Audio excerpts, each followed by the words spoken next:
Hello everyone, कैसे आप सभी। उम्मीद कर रहा हूँ कि सब मस्त होंगे और अपनी पढ़ाई कर रहे होंगे। तो आज बेटा मिले हम लोग क्लास 11 का एक बहुत खूबसूरत और बहुत important chapter system of particle and rotational motion से न्यूमेरिकल की तरफ।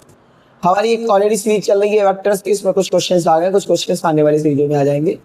रीजन ये होता है बेटा, कुछ वीडियोस को लेट आने का कारण है कि मुझे समय नहीं मिल पाता। डेली लाइफ में मैं 14 से 15 घंटे वैसे भी पढ़ा रहा होता हूँ, तो संडेज मिल पाते हैं मुझे, संडे सैटरडे शूट करने के लिए। तो मैं आपको शूट कर रहा हूँ और एक दो दिन में आपके पास ये वीडियोस मिल जाएंगे।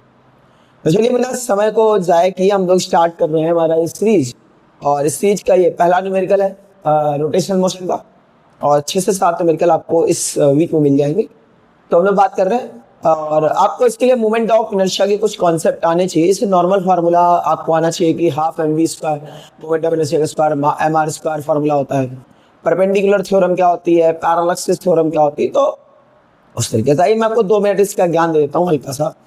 मान लीजिए अगर हमारे पास कोई एक बॉडी है और वो बॉडी किसी एक पॉइंट को, मान लीजिए हमारे पास कोई एक पॉइंट है और कोई एक बॉडी यहाँ पर एक सर्कुलर ऑर्बिट पर रिवॉल्व कर रही है, इसको अपना एक्सेस मान करके। और इसका मास मान लीजिए m, क्या है m। इसकी डिस्टेंस यहाँ से कितनी जाएगी r।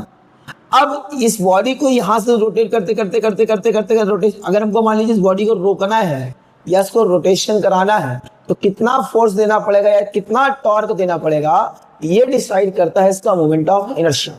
तो मान लीजिए बॉडी इस एक्सिस के अराउंड, अपने सेंटर एक्सिस के अराउंड रेडियस को इस्तेमाल करके ऐसे से रोटेट कर रहा है, और ये बॉडी है और ऐसे से करके रोटेट करेंगे अपने एक्सिस पे।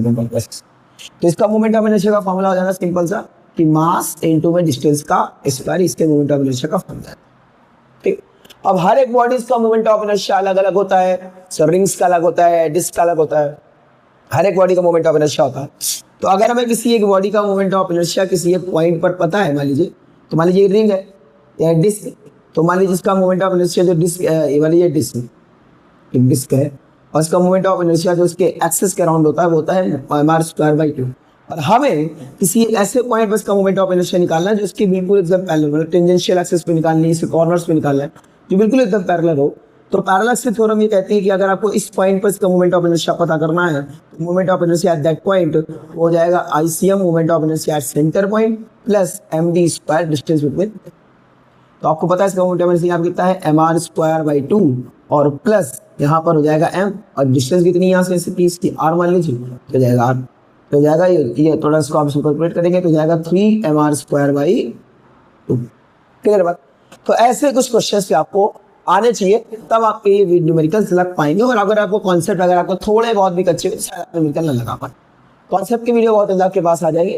हम लोग न्यूमेरिकल की बात कर रहे हैं, बहुत स्कूलों में चैप्टर पढ़ा दिया गया है, बहुत स्कूलों में नहीं पढ़ाया गया, लेकिन हम लोग जितने भी क्वेश्चंस की बात करेंगे ये नीट के पॉइंट ऑफ व्यू से, जेई के पॉइंट ऑफ व्यू से, आपके स्कूल के एग्जाम के पॉइंट ऑफ व्यू से बहुत इंपॉर्टेंट होने वाली है।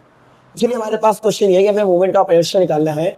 एक सिस्टम हमको दिया गया है और इसका मोमेंट ऑफ इनर्शिया निकालना है एक्स एक्सिस डिस्क के अराउंड।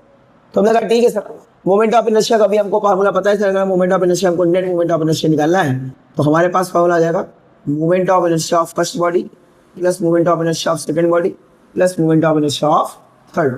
ठीक, एक बॉडी तो अब ये तीनों की डिस्टेंस r इसका मतलब ये हो गया ये इक्विलेटरल ट्रायंगल पर रखे होंगे।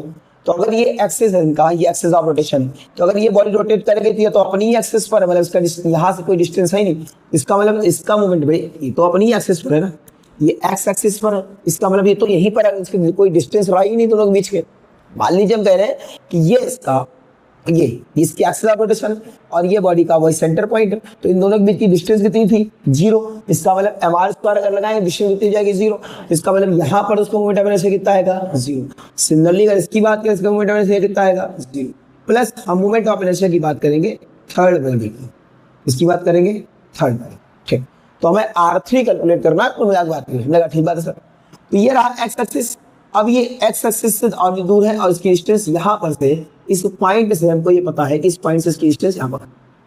तो हमने कहा कि हमें दिख रहा है सर ये हमने परपेंडिकुलर डाला, तो अगर ये a है तो सर ये a/2 हो जाएगा, कितना हो जाएगा a/2। अब आपको पता है by Pythagoras theorem, by PTG, by Pythagoras theorem आपको पता है अगर ये डिस्टेंस a/2 और ये a है तो आपको पता है कि a² प्लस a² बराबर a/2 का स्क्वायर और प्लस परपेंडिकुलर का स्क्वायर हो जाएगा A square minus A square by 4 बराबर परपेंडिकुलर हो जाएगा A square minus A square by 4 बराबर परपेंडिकुलर का स्क्वायर। यहाँ पर एलसीएम लेंगे तो हो जाएगा ये 4 A square minus A square by 4 बराबर परपेंडिकुलर का स्क्वायर, देखिए हो जाएगा 3 ए स्क्वायर बाई 4 बराबर परपेंडिकुलर का स्क्वायर। और अगर यहाँ पर से परपेंडिकुलर निकालें तो हो जाएगा अंडर रूट 3a बाई 2। ठीक, अब इसके लिए यहाँ तक भाग रखेंगे तो हो जाएगा मास इनटू में रेडियस कितनी रखी है रूट 3 बाई a का होल स्क्वायर। इसका इसका आंसर रहेगा 3 बाई 4 m a स्क्वायर। इसका जो मोमेंट ऑफ इनर्शिया इसमें भी बॉडी का या कोई सिस्टम को दे रखा था वो कितना आया 3 by 4 m a square. I hope आपको ये क्वेश्चन समझ में आया होगा और मिलेंगे नेक्स्ट क्वेश्चन में। बहुत धमाकेदार क्वेश्चन, बहुत मजेदार क्वेश्चन, अच्छा लगेगा आपको भी। Thank you for watching us and thank you for the support and all the things. मिलते हैं नेक्स्ट वीडियो में। Bye bye, take care, so much.